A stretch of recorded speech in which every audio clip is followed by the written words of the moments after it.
সুপ্রিয় দর্শক মণ্ডলী, আমরা আজকে একজন বিশিষ্ট ব্যবসায়ী এবং একজন রাজনীতিবিদ, যিনি এই নবাবপুর এলাকায় সুনামের সঙ্গে দীর্ঘদিন ব্যবসা করে আসছেন এবং এই ব্যবসায় কারণেই বাংলাদেশের প্রত্যেকটি জেলায় তার একটি সুনাম রয়ে গেছে।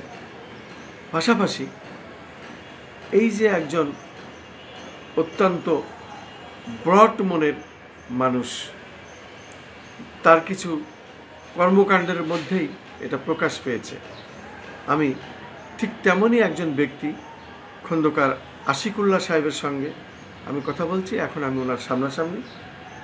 আপনার যে বিশাল সম্পত্তি নবাবপুর এলাকা, এটা ঐতিহ্যবাহী নবাবপুর এটাকে বলা হয়।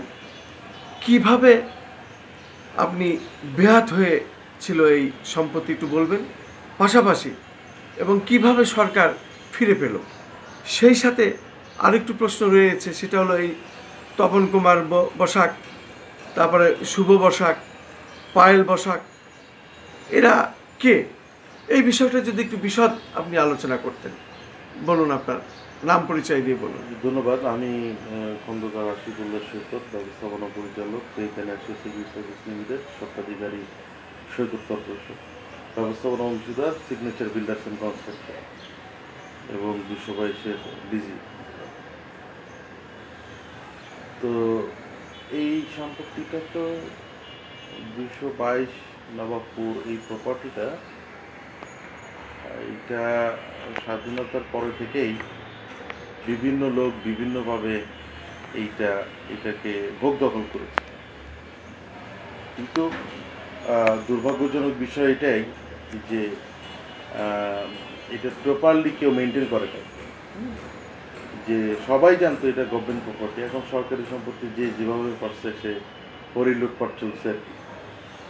তো আমরা যখন দেখলাম যে এইটা একটা চক্র, জাল দলিল সৃজনের মাধ্যমে এটা আত্মসাৎ করার পায়তারা করতেছিল, তো এইখানে আমরা বাধা প্রদান করি এবং এটা বেহাত হয়ে যাওয়ার পরে যখন আমরা দেখলাম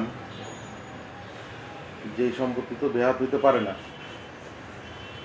তো আমরা এই বিষয়টা মাননীয় জেলা প্রশাসকের নলেজে আনি যে আপনারা তোমরা একটা প্রপার্টি, এটা বেহাত হয়ে যাচ্ছে। এবং আমি আইনগতভাবে, শুরু থেকে আইনগতভাবে যাবতীয় যা করণীয় আমি একজন নাগরিক হিসাবে আমি আমার দায়িত্ব পালন করি।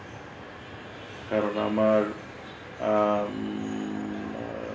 এই দায়িত্ব পালন করাটা, এটা আমি আমার নৈতিকতা মনে করেছি, তারই ধারাবাহিকতায় করা। এছাড়া পাশে আমাদের ওয়ার্ড কাউন্সিলর, সাবেক ওয়ার্ড কাউন্সিলর মোহাম্মদ মামুন সাহেব, উনি উৎপতভাবে আমাকে সার্বিক সহযোগিতা করেছেন। বংশাল থানা আমাকে সার্বিক সহযোগিতা করেছেন। এছাড়া দুদক আমাকে এ ব্যাপারে সার্বিক সহযোগিতা করেছেন। প্লাস অ্যাটর্নি জেনারেল অফিস, আপনাদের যারা মিডিয়া ব্যক্তিত্বরা ছিলেন, বিশেষ করে প্রভাবশালী যারা মিডিয়া ব্যক্তিত্ব, সামাজিকভাবে স্বীকৃতি প্রাপ্ত, তারা সবাই আমার পাশে দাঁড়িয়েছেন এবং তাদের সার্বিক সহযোগিতায় এই প্রপার্টিটা উদ্ধার হয়েছে। ডিসির আলোকে, ডিসির নলেজে এটাকে নিয়ে আসা হয়েছে।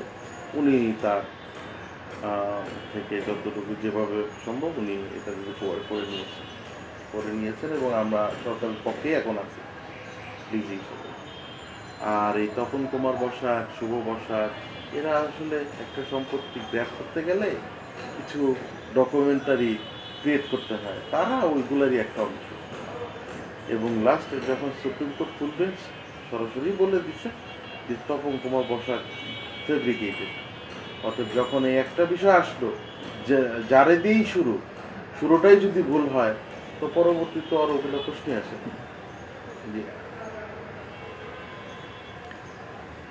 শুধু দর্শক, আমরা দ্বিতীয় পর্ব, ধারাবাহিক পর্ব শেষ করলাম, এরপরে আমরা তৃতীয় পর্ব যাব।